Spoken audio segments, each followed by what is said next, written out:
all the media work, with all the attention, with all the self-promotion, should we say, do you feel that adds weight or pressure to your shoulders? Yeah, definitely. It does. It adds a lot of pressure. It adds a pressure for me to perform, obviously, because people see all the training that I'm putting in and all the work I'm doing, so they expect me to do like bigger things. Yeah. But at the end of the day, that's the plan that drives me. At the end of the day, because I'm doing that, it's making me have to do it.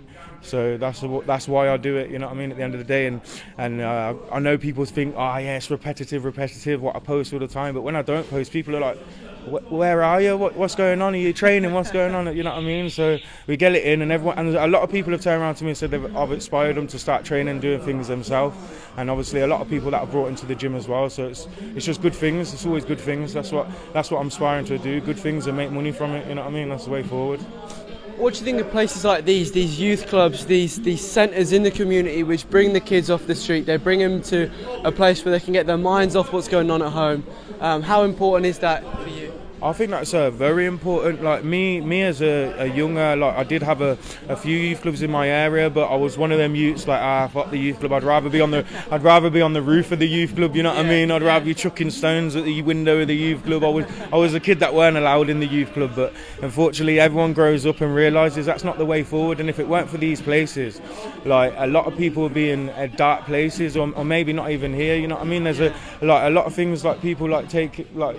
There's a lot of like different things, like there's a lot of people here that are like carers and things, like young carers and stuff like that come here to get a little outlet, and if places like this weren't around then they wouldn't have that, and there's not many of these places left, so it's always good that there's one around, and that's why I like being here, and I like to help out and do things as well.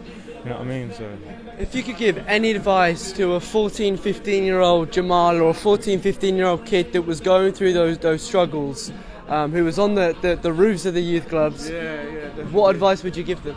I don't know, I'd have said probably just go inside and chill out. I made the pizza instead of throwing the pizza, you know what I mean? Like, that's what I should have done, you know what I mean? But at the same time, everyone's young once and you got to have fun at the end of the day. But at the same time, there's right ways to go about things and there's wrong ways to go about things. I just wish that I hit the gym younger, that's all. I just wish that I hit the gym younger and went and did something, because definitely what I'm doing now, it definitely could have shown what I could have done if I started a lot younger.